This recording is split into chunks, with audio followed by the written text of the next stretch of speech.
al señor general Ramiro Mantilla, ex comandante general de la policía de nuestro país. General, gusto enorme, estoy junto a su tocayo Ramiro Cepeda, le saluda Alberto Quintana y justamente lo invitamos un tanto para conocernos desde la perspectiva de un oficial que ahora está pues en servicio pasivo. ¿Cómo mira toda esta situación, la dinámica que está impulsando el Estado ecuatoriano para tratar de contrarrestar esta arremetida del crimen organizado transnacional? Ayer veíamos, ¿no?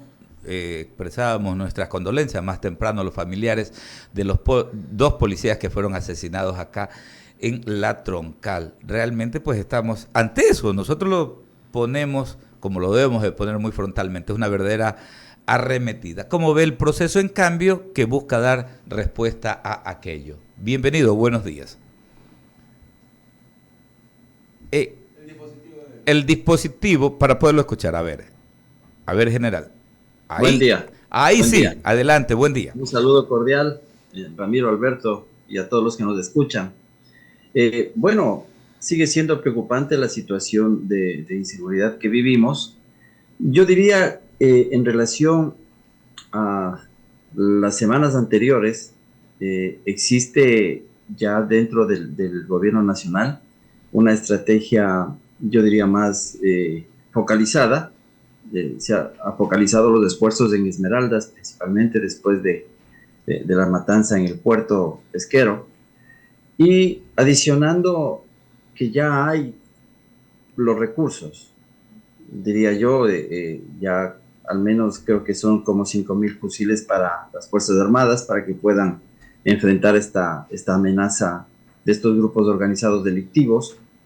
La Policía Nacional también ya está teniendo o está llegando ya su equipamiento, según lo ha dicho el ministro del Interior. Yo pienso que esto a futuro va a mejorar y lo que se necesita en este momento es tener una capacidad de respuesta operativa de Fuerzas Armadas y de Policía que sea superior a la que tienen estos grupos organizados. La otra estrategia del COSEPE, que me pareció más bien retórica y que yo diría no abona en nada declarar o nuevamente reafirmar que el terrorismo es una amenaza a nivel mundial, que desde hace muchos años no era nuestra prioridad el terrorismo, pero hoy algunos grupos delictivos están tomando esta estrategia, diría, esta medida que toman muchos grupos, sea a nivel mundial, sea la motivación que tengan religiosa, política, criminal, que utilizan el terror para infundir miedo en la comunidad y también obligar a los gobiernos a actuar de una u otra forma de acuerdo a los intereses de los grupos delictivos o políticos o de cualquier índole, ¿no? Pero sin embargo, también no puede el presidente disponer del uso de las armas cuando eso ya está normado en las leyes, ¿no? Y el uso de las armas de fuego que el Estado les ha entregado a Fuerzas Armadas, a Policía. Eso ya por ley y por legítima defensa, un soldado, un policía que está en territorio, que está cumpliendo con su trabajo, cuando se presentan las condiciones para el uso de la fuerza letal, debe hacerlo, no esperar que el presidente con un decreto ejecutivo les autorice. Ahora, entonces son coherencias a veces que no están tan adecuadas a la realidad. Ahora, es que uno buscando una explicación a aquello, ¿no? Ustedes dicen retórico tal vez aquello de la decisión del COSEPE, pero es que precisamente cuando se quiere, porque debe de ser así, ¿no? Una sociedad civilizada, ¿no? Donde existe la institucionalidad, se podría, porque por principio para eso, ¿no? Hay la autoridad, hay los cuerpos uniformados que están precisamente pues estructurados para brindarle las garantías, ¿no? Las garantías que constitucionalmente el Estado debe brindar a la sociedad civil. Pero en cambio aquí vemos, ¿no? Que cuando se quiere actuar enseguida salen los defensores de la delincuencia, que camuflados y con cualquier mensaje, y ojo que esto es una amenaza a nivel internacional y mundial, es una verdadera amenaza, ¿no? Porque ahora, a guisa de defensas de determinados derechos, se está haciendo trizas de la institucionalidad. Entonces a veces uno busca explicación, ¿por qué hay que ir a esto que parecería innecesario? Pero en cambio que de alguna manera sí sirve para poder blindar ese trabajo y también pues poder garantizar la tranquilidad para la mayoría de los ciudadanos, general. Mire, hay cosas más importantes que el COSEPE debe haber hecho desde hace mucho tiempo. Aquí hay un principal problema que es el alto grado de impunidad. El COSEPE debe generar política pública porque es el Consejo de Seguridad Pública y del Estado. Entonces, ¿cómo no impedir o determinar una política pública para que los jueces y fiscales cumplan con su trabajo? Ya la Asamblea lo ha hecho y ya hay un agravamiento de las penas, ¿no? Mayores penas para jueces y fiscales que colaboren o que den fallos a favor de delincuentes sin los sustentos legales, ¿no? Pero sin embargo, yo no estoy en contra de lo que el COSEPE ha hecho, sino que digo, o sea, un alto organismo colegiado en donde están todas las autoridades del Estado de Seguridad Pública, debimos haber visto una declaración más consistente.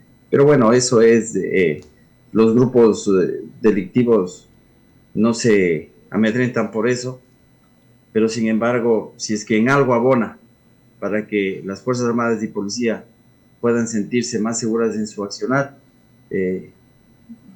dejámosle así, que sea eso una buena medida. Claro, no, es que sí, pues en el COSEPI usted lo marca muy bien, ¿no? Hay representación, por ejemplo, está el presidente de la Asamblea.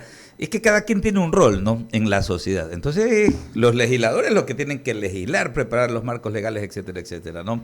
Y claro, está el representante de la Corte Nacional de Justicia, la señora fiscal general del Estado. Entonces, a ellos también les compete. Entonces, un poco también nosotros reclamamos es eso, la participación más activa, más frontal de esos actores que tienen representación en el COSEP y a los cuales les va tocando, ¿no? Porque al final el COSEP termina, al término del día, concluye siendo una figura, ¿no? Pero son estas entidades las que muy robustamente deberían de, con mayor fuerza, ir demostrando cada una desde su espacio.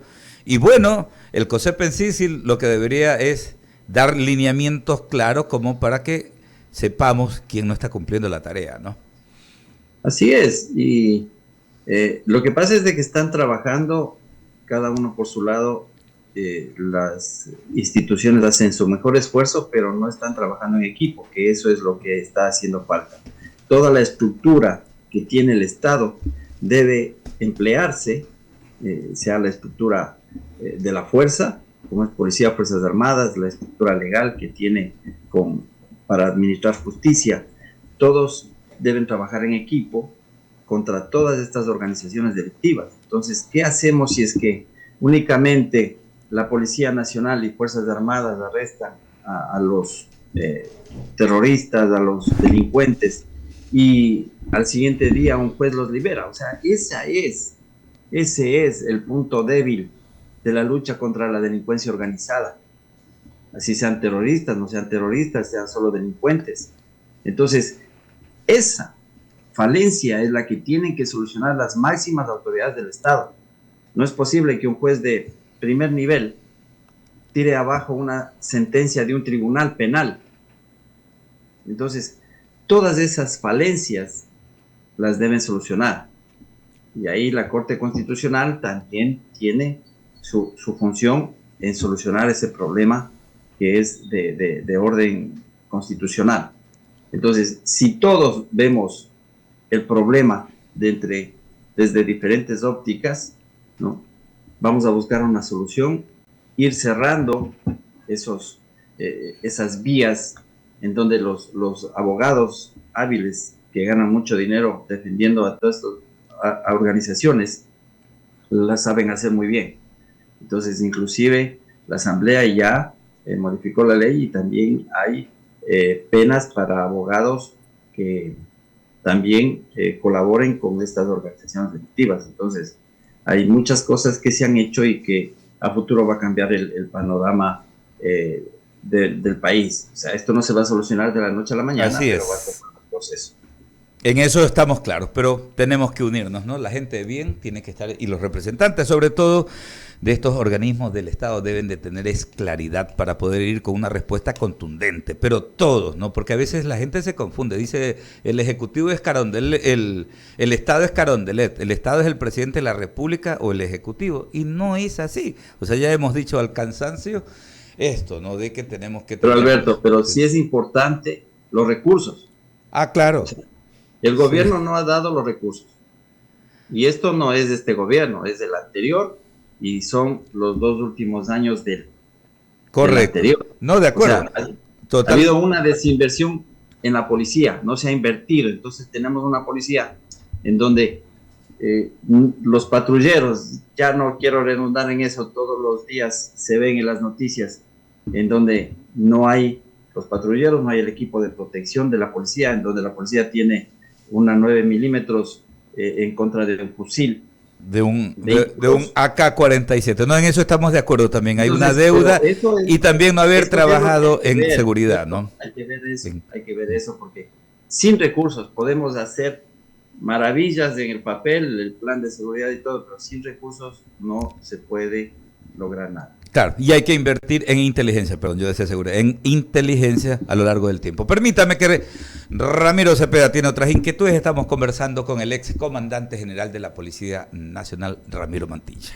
Tocayo, a los tiempos, buenos días. Un gusto, Tocayo. Vea, lo que usted ha descrito yo lo puedo resumir, si usted me lo permite, en un tema de mando. Yo no he visto mando desde que hace algún tiempo en donde debe de haber. Mando significa respaldo al uniformado para hacer lo que tiene que hacer y que no sea enjuiciado. Y ya yo coincido con usted que tiene las garantías de la legítima defensa privilegiada, pues están autorizados al uso de la fuerza, porque la fuerza es contra la violencia es ilegítima, la fuerza es legal, es amparada por la ley. No hay mando que respalde a los jueces, porque los jueces sucumben. En primer nivel hay unos contra el dinero y otros contra el miedo, porque yo tampoco voy a dejar eso a un lado. A los legisladores dejémoslos aparte, porque ellos son un saco que no quiero referirme, porque ya el país los tiene bien identificados a su gran mayoría. Pero al no haber mando general, cualquier cosa que se haga no va a funcionar, porque si no existe el respaldo institucional para que los subordinados, que son los generales, los coroneles, los capitanes, todos los que tienen que ver en territorio a defender a la ciudadanía, no van a tener la fortaleza para poder hacer lo que tienen que hacer. ¿Usted coincide conmigo? Totalmente de acuerdo. La falta de liderazgo político, no solo político, ¿no? Y no me refiero exclusivamente al presidente, o sea, el secretario de seguridad, ahora hay un nuevo secretario, los ministros están enfocados en varios aspectos, pero están enfocados en el día a día. O sea, eso les quita tiempo para pensar estratégicamente, pensar a corto, mediano y largo plazo. Entonces, con una planeación estratégica se puede definir qué es lo que hay que hacer inmediatamente y luego de unos años y a futuro, ¿no es cierto? Entonces, con escenarios prospectivos y qué hacer ahora para llegar a esos escenarios prospectivos de mejorar la seguridad de todos. Y la verdad, sí hace falta un liderazgo, sí hace falta que los policías y militares sepan que el Estado, quien les confió el uso de la fuerza legal, como usted bien lo manifiesta, se sientan respaldados y que cuando hagan uso del arma de fuego, ellos no tengan que contratar un abogado, incurrir en gastos, inclusive con el peligro de ir detenidos. Entonces, por eso se debe inclusive cambiar la legislación. Hace mucho tiempo, recuerdo cuando, años atrás, y no sé si todavía se seguirá, pero cuando un policía hacía uso del arma de fuego y se producía la muerte de un sospechoso o de un delincuente, era acusado por homicidio. Imagínese. O sea, como que el Terrible. policía, como que Oiga, el policía, general, un poco y hay para... algunos procesos sobre eso, o sea, por homicidio, Yo no tengo por un... clarísimo, hay 1000 policías enjuiciados, eso es lo que mandan las estadísticas y eso es de terror, mientras que los policías tienen como una espada de Damocles sobre su cabeza el tema de un juicio, los delincuentes salen libres al día siguiente o a las pocas horas. Así es, ¿Usted cree? esa es la diferencia. Esa es la diferencia, pero yo quiero que usted me conteste algo. La semana pasada tuve aquí una agria entrevista con el ministro, el capitán Zapata, porque yo le preguntaba así, de frente, si tenía el control de las cárceles de todos los pabellones, que para mí es la piedra angular por donde debe empezarse, no en territorio, en las cárceles, si donde deben de tener el control no lo tienen. ¿Cómo piensan que los demás ciudadanos nos vamos a sentir seguros? Y el capitán me decía que esa no era responsabilidad del Ministerio del Interior, sino del SNAI. A lo que, discúlpeme, yo ya creo que ese cargo le quedó grande hace mucho tiempo al capitán Zapata. Puede ser muy buena persona, pero ahí hay que tener otro tipo de criterios. ¿Usted cree que hay que empezar controlando los pabellones de las cárceles antes de dedicarse a cualquier otra cosa? Por supuesto, o sea, si usted controla las cárceles, controla la delincuencia en las ciudades. Mire que antes del 2018, yo dejo el cargo en mayo del 2018, pero ¿cuál fue el dispositivo que teníamos en los centros de rehabilitación, especialmente en donde estaban todos los líderes de estas organizaciones delictivas? Nosotros teníamos a los grupos especiales, al GIR, al GOE y al GEMA, encargados permanentemente 24 horas de la vigilancia de estos líderes de estas organizaciones. Entonces, luego salen los grupos por una disposición, no sé de quién, después de mi salida, y empieza, ante la ausencia de autoridad, empiezan estos líderes a tomarse el control de todos los centros penitenciarios. Se debilitó inclusive la unidad de inteligencia penitenciaria y esto como consecuencia tuvo que los delincuentes tomen el control de los centros por 6 años y en este momento es muy complicado, es muy difícil retomar ese control, pero habrá que hacerlo. Y hay que hacerlo con la fuerza que se necesita para este tipo de casos, caiga quien caiga. Y yo creo que no hay que hacerlo de una manera desinformada, no, yo creo que hay que llevar a los medios afuera, hay que llevar a la gente de los derechos humanos, hay que advertirle a los reos que se va a ingresar a tomar orden y que el que no esté de acuerdo que se atenga a las consecuencias. ¿Usted estaría de acuerdo conmigo en que creo que es el momento de pedir ayuda a inteligencia extranjera, como en algún momento se lo hizo, aunque sé que su espíritu de cuerpo lo lleva a creer en la policía? No digo que la policía no intervenga, pero creo que es el momento de alguna ayuda de gente que ya haya pasado por esta tragedia y que pueda colaborar de manera integral con lo que se tiene que resolver y que no puedan ser contaminados, porque hay algo que hay que reconocer, general, es la contaminación que existe en Fuerzas Armadas y en Policía Nacional, en la judicatura, en todos los estamentos, pero en lo que nos compete, en la policía y en las Fuerzas Armadas, que un poco hay que traer alguna gente que por lo menos no lo esté. ¿Usted coincide conmigo? Mire, el tema del asesoramiento internacional, esto de pedir ayuda a todos los países a los cuales se tiene buenas relaciones, los países lo que hacen, hay la cooperación, ¿no? O la seguridad cooperativa, que se trata de que intercambio de información y todo, pero nadie le va a venir a dar solucionando los problemas internos. Y yo pienso que nosotros tenemos la capacidad, lo que no hay es decisión. Imagínense los pabellones de la penitenciaría, que son los más violentos. Se puede hacer, se puede tomar, pero el costo político de eso no quieren asumirlo y tendrán sus razones, ¿no? Pero como usted dice, o sea, se debe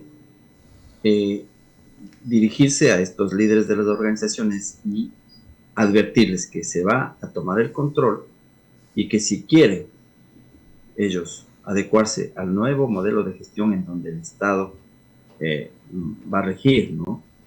Si lo hacen, tendrán todas las garantías. Caso contrario, si hay una respuesta, ¿no?, o una resistencia armada, ahí sí el uso de las armas de fuego por parte de policías y militares debe ser, y lo es, ¿no?